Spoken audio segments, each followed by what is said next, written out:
प्यारे दोस्तों, नमस्कार।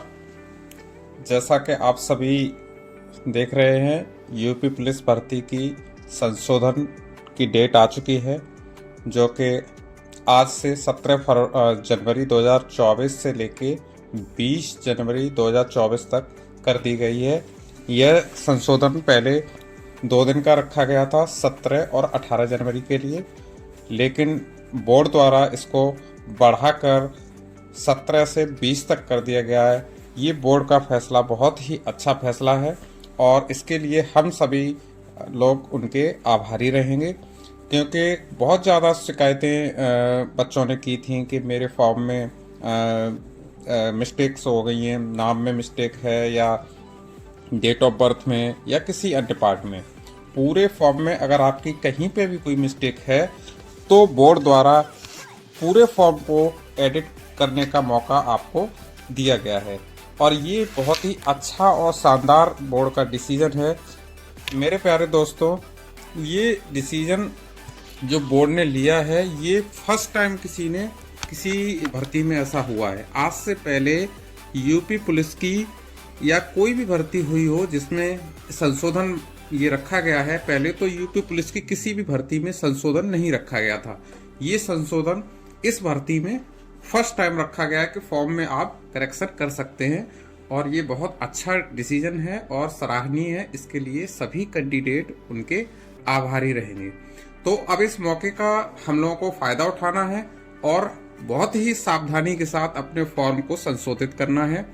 ये चीज ध्यान रखना है सभी बच्चों कि फॉर्म ये संशोधन का सिर्फ एक ही चांस है। ऐसा नहीं है कि आप बार बार इसमें संशोधन कर सकते हैं। आपको सिर्फ एक ही चांस मिला है, एक ही मौका मिला है संशोधित करने का। दिन 4 जरूर हैं, लेकिन 4 दिन में संशोधन आप एक ही बार कर सकते हैं। अगर आपने पूरा फॉर्म भर के और करेक्शन करके संशोधित करके सबमिट कर दिया, इसका मतलब ये है कि अब आप चेक कर चुके हैं, अब उसमें कोई मिस्टेक नहीं है। एक बार सबमिट हो गया और उसके बाद फिर तुम्हें ध्यान आता है कि इसमें कोई मिस्टेक थी, तो आप उसमें करेक्शन नहीं कर सकते। यानी कि आपको सिर्फ एक ही मौका मिला है, बार बार आप उसमें करेक्शन नहीं कर सकते हैं। एक से अधिक बार करेक्शन नहीं कर सकते हैं, लेकिन आप एक बार में कितने भी बार करेक्शन कर सकते हैं। मीन्स आपको एक मौका मिला है, उसमें पूरे फॉर्म में किसी भी सेगमेंट में आप एडिट कर सकते हैं। ठीक है दोस्तों, तो आपको इस चीज का विशेष ध्यान रखना है कि जब करेक्शन करें तो बहुत ही ध्यानपूर्वक, बहुत ही सावधानी से करेक्शन करना है और कोई भी चीज़ ऐसी नहीं रखनी है, छोड़नी है जो इस पर आपका ध्यान न जाए। तो दोस्तों, हम शुरू करते हैं। इसी के कंफ्यूजन है कुछ कैंडिडेट्स के, जिनको लेके मैंने ये वीडियो आज बनाया है और इसमें मैं कोशिश करूँगा कि आपके जितने भी फॉर्म भरने को लेके कंफ्यूजन है वो आपको क्लियर हो जाए। प्यारे दोस्तों, आप फॉर्म भरने के बाद तैयारी कर रहे हैं सभी लोग अपनी अपनी, और मैं देख रहा हूं कि कितने बच्चे मेहनत कर रहे हैं, लाइब्रेरी में जाके पढ़ रहे हैं, घर पे पढ़ रहे हैं दिन रात। तो अगर आपकी इतनी पूरी मेहनत जो आप कर रहे हैं और एक फॉर्म में मिस्टेक होने की वजह से अगर कल को आप एग्जाम नहीं दे पाते हैं तो ये बहुत ही अफसोस की बात होगी। तो इसलिए मैं चाहता हूं कि तैयारी के साथ साथ एक बार फॉर्म को अच्छे से भर के सबमिट कर दिया जाए और कोई भी उस पर प्रॉब्लम ना रहे। ठीक है दोस्तों, तो आपको इस मेरी वीडियो के माध्यम से जितने भी आपके कंफ्यूजन है फॉर्म के भरने को लेके, उनके सारे डाउट्स क्लियर हो जाएंगे। तो चलिए आगे चलते हैं हम और इस सेशन में देखते हैं कि और क्या क्या हम आगे कवर करते हैं। इसमें संशोधन की जो डेट्स हैं आप देख ही रहे हैं सब जगह कि जो 17 और 18 थी वो बढ़ा के उसमें भी करेक्शन किया गया है बोर्ड द्वारा, और वो 17 से 20 जनवरी तक कर दी गई हैं।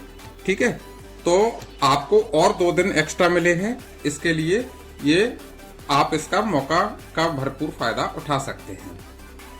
कौन कौन से संशोधन करना जरूरी है, तो मैं आपको बता दूं। फॉर्म में आपको नाम, डेट ऑफ बर्थ, एड्रेस और मूल निवास, जात प्रमाण पत्र, इन सब चीजों में जो भी आपका एडिट या जो भी प्रॉब्लम है आप उसको सॉर्ट आउट करके उसको एडिट करके सबमिट कर सकते हैं। यानी कि आप लगभग पूरा फॉर्म करेक्शन कर सकते हैं, सिर्फ 2 चीजों को छोड़कर, जो कि आपका मोबाइल नंबर और ईमेल आईडी होता है।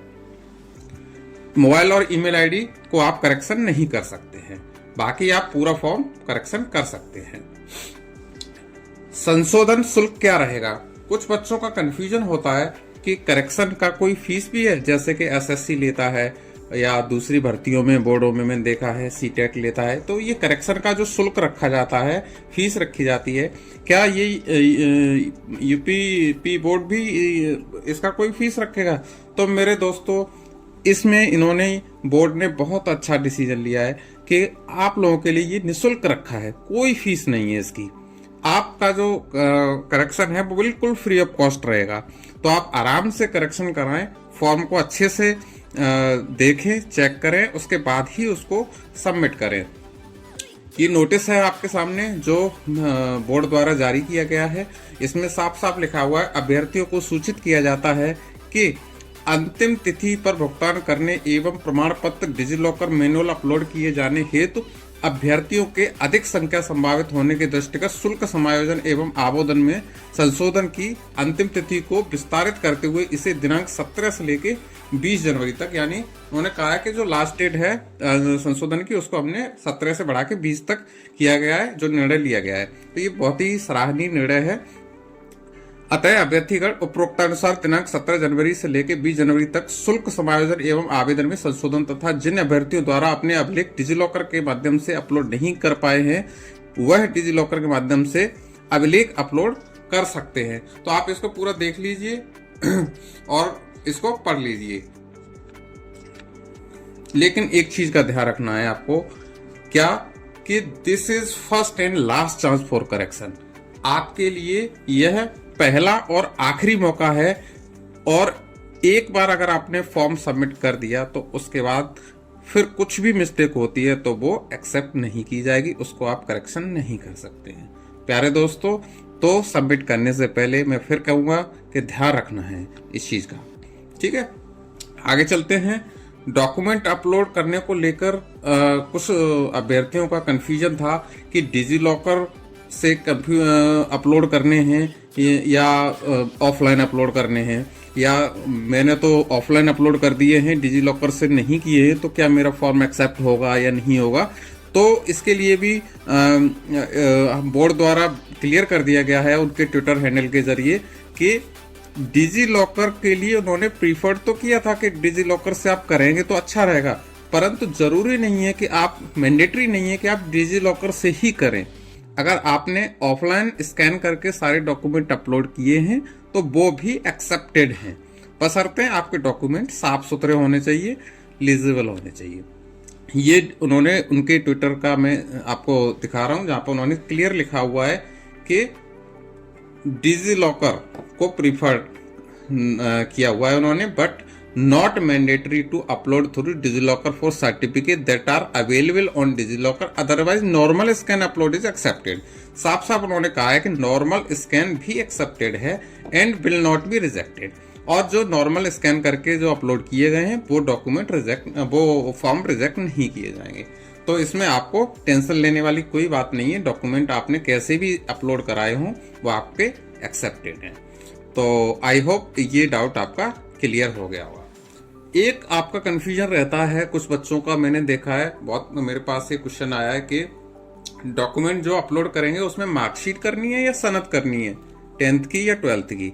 तो प्यारे दोस्तों, इसमें बहुत इजी है, इसमें कोई इश्यू वाली बात नहीं है। जिन लोगों के पास मार्कशीट है या सनद है, अभी कुछ में ये हो रहा है कि सनद और मार्कशीट इकट्ठी आ रही है, तो उनको तो टेंशन लेने की कोई जरूरत नहीं है। अभी जो लेटेस्ट की मार्कशीटें आ रही हैं 10th और 12th की, उसमें सनद और मार्कशीट एक ही में आती है, तो आपको तो कोई कंफ्यूजन नहीं करना है, आपको जो है वही अपलोड करा देनी है, बशर्ते कि उसका नेट वाला रिजल्ट नहीं डालना है। कुछ बच्चे क्या कर रहे हैं कि 12th का या 10th का ऑनलाइन जो रिजल्ट आता है वेबसाइट पे उसको ही अपलोड करा रहे हैं, ऐसा नहीं कराना है। स्कूल कॉलेज जाइए, मार्कशीट लीजिए, उस मार्कशीट को अपलोड कराइए। पुराने कुछ कैंडिडेट हैं जिनके पास मार्कशीट अलग है और सनद अलग है, उनके लिए मैं क्लियर करना चाहूंगा कि अगर आपके पास सनद है यानी प्रमाण पत्र है तो आप उसको लगाइए। मार्कशीट तब लगानी है जब आपके पास सनद या प्रमाण पत्र नहीं है, तो आप मार्कशीट में लगा दीजिए। उसका जो सीरियल नंबर होता है वो सीरियल नंबर मार्कशीट का आप उसमें फिल कर दीजिए, ठीक है। उसमें कोई कंफ्यूजन नहीं रखना है और कोशिश यही करनी है कि डॉक्यूमेंट बिल्कुल साफ साफ आपको अपलोड कराने हैं। नेक्स्ट हमारा टॉपिक है निवास प्रमाण पत्र को और जाति प्रमाण पत्र को लेके, कि कुछ बच्चों का कंफ्यूजन है कि ये एसडीएम का उसमें फिल करना है या तहसीलदार का करना है, जो जारी प्रदत्त अधिकारी हैं जिन्होंने इसको जारी किया है। तो इसमें बहुत ही इजी है, आप किसी भी डॉक्यूमेंट को उठा के देख लीजिए, चाहे वो निवास प्रमाण पत्र है आपका या जाति प्रमाण पत्र है या ईडब्ल्यूएस है। निवास प्रमाण पत्र सभी यूपी के अंदर श्रीमान उप जिलाधिकारी महोदय द्वारा जारी किए जाते हैं, यानी कि एसडीएम द्वारा जारी किए जाते हैं। डॉक्यूमेंट में नीचे मेंशन किया हुआ रहता है, उसमें कोई कंफ्यूजन वाली बात नहीं है। तो जाति प्रमाण पत्र है वो तहसीलदार द्वारा जारी किया जाता है, ईडब्ल्यूएस है वो तहसीलदार द्वारा जारी किया जाता है। तो आपके हर एक डॉक्यूमेंट में नीचे मेंशन है, आपको वही सिलेक्ट करना है, उसकी डेट लेनी है और प्रमाण पत्र संख्या भर के उसको आगे सही सही भर देना है। ईडब्ल्यूएस की और ओबीसी सर्टिफिकेट की जो डेट रहेगी उसके लिए नोटिफिकेशन में क्लियर मेंशन है 1 अप्रैल 2023 से लेके 16 जनवरी 2024 तक की डेट के सर्टिफिकेट ही मान्य होंगे। मींस अगर आप ओबीसी कास्ट से हैं और या ईडब्ल्यूएस वाले कैंडिडेट हैं तो आपके जो डॉक्यूमेंट हैं वो इन डेट से पीछे के नहीं होने चाहिए, 1 अप्रैल 2023 से बैक के नहीं होने चाहिए, बल्कि इसके बाद से लेके 16 जनवरी 2024 जो लास्ट डेट है फॉर्म भरने की उस तक के ही होने चाहिए, ठीक है। तो आपका डॉक्यूमेंट को लेके आई थिंक ये क्लियर हो गया होगा। लेकिन एससी और एसटी के लिए कहीं पर भी उसमें मेंशन नहीं है कि उनको भी इस डेट के ही लगाने हैं, उनके पुरानी डेट के भी एक्सेप्टेड हैं। हालांकि इनके भी एक्सेप्टेड हैं, लेकिन आगे चल के जब वो चेक किए जाएंगे तो उसमें इनको निकाल सकते हैं, रिस्क है, तो उसको नहीं करना है।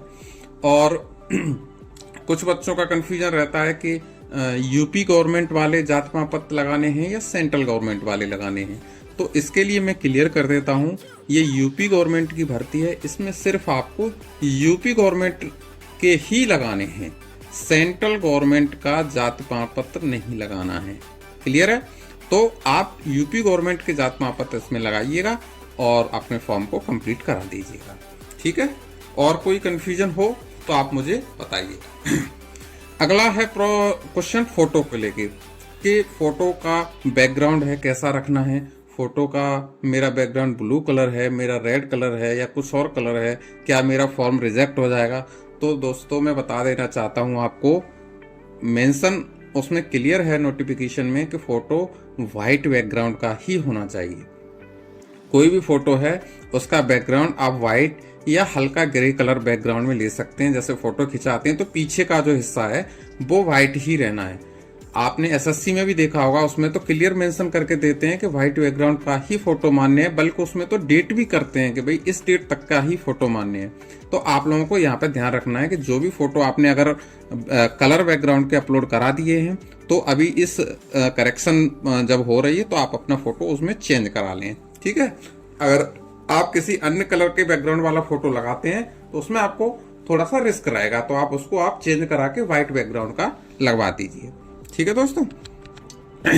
नेक्स्ट आपका कंफ्यूजन है सिग्नेचर को लेके, कि सिग्नेचर का जो कलर है पेन का वो कैसा रखना है। तो दोस्तों मैं बता देता हूँ, वैसे तो ब्लू और ब्लैक को ऐसा भी आप लगा सकते हो, लेकिन उन्होंने नोटिफिकेशन में ब्लैक के लिए अगर मेंशन किया है तो आप सिर्फ ब्लैक पेन के ही द्वारा किए गए सिग्नेचर को अटैच कराएं तो ज़्यादा अच्छा रहेगा। मैंने यहाँ पर कुछ सैंपल आपको लगाए हैं, तो आप देख सकते हैं, एक ब्लू कलर में है, एक ब्लैक कलर में है। तो ब्लू कलर में अगर आप लगाते हैं तो आप थोड़े से साफ लगाएं। बस उसमें क्या होता है, जब आपके एडमिट कार्ड जारी होंगे तो उनका जो स्कैनर होता है वो ब्लू कलर के साइन को एक्सेप्ट करता है, तो उसमें थोड़ा कम आता है, इस वजह से वो कहा जाता है कि ब्लैक कलर के साइन लगाएं। तो अगर आप साफ लगा रहे हैं तो वो एक्सेप्ट हो जाएगा, ऐसा नहीं है कि उसमें कोई इशू आएगा। एडमिट कार्ड उनके भी आ जाएंगे जिन्होंने ब्लू कलर से लगाए हैं। लेकिन आप अभी संशोधन हो रहा है तो आप अपना चेंज करके ब्लैक करा लें तो मेरे हिसाब से ज़्यादा अच्छा रहेगा। ठीक है। कुछ बच्चों का कन्फ्यूजन रहता है कि साइन हिंदी में रहेंगे या इंग्लिश में रहेंगे, तो मैं उनको बता देता हूं कि आप जो है साइन किसी भी लैंग्वेज में करें, उसमें कोई इशू नहीं है। चाहे हिंदी में करें चाहे इंग्लिश में करें, एक भाषा में आप कर दीजिए। ठीक है बच्चों, तो साइन को लेके भी आई थिंक आपका कन्फ्यूजन दूर हो गया होगा।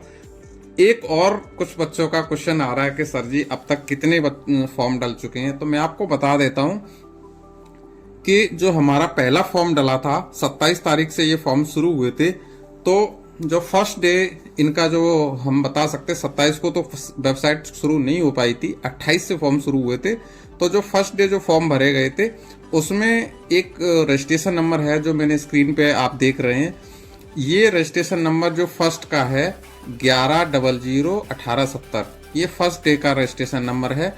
और लास्ट डे यानी 16 जनवरी 2024 को एक रजिस्ट्रेशन हमने किया था जिसका रजिस्ट्रेशन नंबर था 15931380। तो अगर मैं आपको मोटा मोटा अंदाजा लेके चलूं कि आखिरी जो रजिस्ट्रेशन, आखिरी दिन के जो रजिस्ट्रेशन है और फर्स्ट डे के जो रजिस्ट्रेशन है उसका डिफरेंस निकालूं तो अप्रोक्सीमेट 49 लाख के आसपास फॉर्म पहुंच गए हैं। 49 ये अनुमानित है, हो सकता है ये 50 भी हो गए हो, तो मैं मान के चलता हूं कि लगभग 50 लाख के आसपास फॉर्म अब तक पहुंच चुके हैं।